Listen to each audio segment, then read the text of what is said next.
আন্দোলন দমাতে হেলিকপ্টার থেকে গুলি, যা দেশের ইতিহাসে প্রথম। র্যাবের দাবি, পতিত সরকারের শীর্ষ পর্যায় থেকে নির্দেশনা আসলেও প্রাণঘাতী গুলি না করে ছোঁড়া হয় সাউন্ড গ্রেনেড, টিয়ার শেল। বিশ্লেষকদের মতে, যৌক্তিক দাবির আন্দোলন দমাতে আইনশৃঙ্খলা বাহিনীর হেলিকপ্টার ব্যবহার ন্যাক্কারজনক ঘটনা।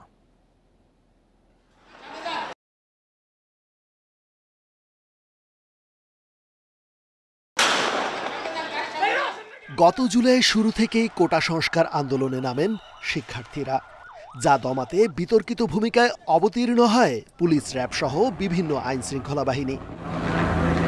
কোটা সংস্কার আন্দোলন যখন গণ অভ্যুত্থানে রূপ নেয়, ঠিক তখন থেকেই রাজধানীর বেশ কয়েকটি জায়গায় হেলিকপ্টার থেকে গুলি করার অভিযোগ ওঠে র্যাবের বিরুদ্ধে। তবে শুরু থেকেই অভিযোগ অস্বীকার করছে র্যাব। আমরা হেলিকপ্টার থেকে শুধুমাত্র টিয়ার শেল এবং সাউন্ড গ্রেনেড নিক্ষেপ করেছি। প্রত্যক্ষদর্শীরা বলছে, ১৯ ও ২০ জুলাই হেলিকপ্টার থেকে রাইফেল ও শটগান দিয়ে বিক্ষোভকারীদের লক্ষ্য করে প্রাণঘাতী গুলি ছোড়া হয় বাড্ডা, বসুন্ধরা, গাজীপুর, যাত্রাবাড়ি, মিরপুর, মহাখালী, মোহাম্মদপুর ও রামপুরা এলাকায়। নিরাপত্তা বাহিনী বলেন, প্রশাসন বলেন, ব্যুরোক্রেসি বলেন, সবাই তো ব্যর্থ হয়েছে। এবং এটা যখন সরকার তাদের আসলে তারা সরকারি যে আদেশ পেয়েছে সেটাই তারা বাস্তবায়ন করেছে।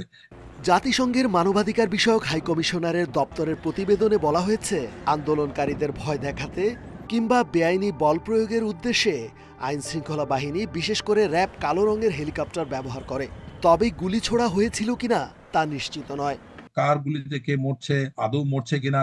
এবং এখানে আর একটা জিনিস কাজ করেছে, এখানে কিন্তু নৃশংসতা এক ধরনের উন্মাদনায় টের পেয়ে মানে রূপ নেয়। এটা কিন্তু আমরা জানি, এটা এক ধরনের সাইকি, এটাকে মানে স্ট্রোক সিনড্রোম বলে।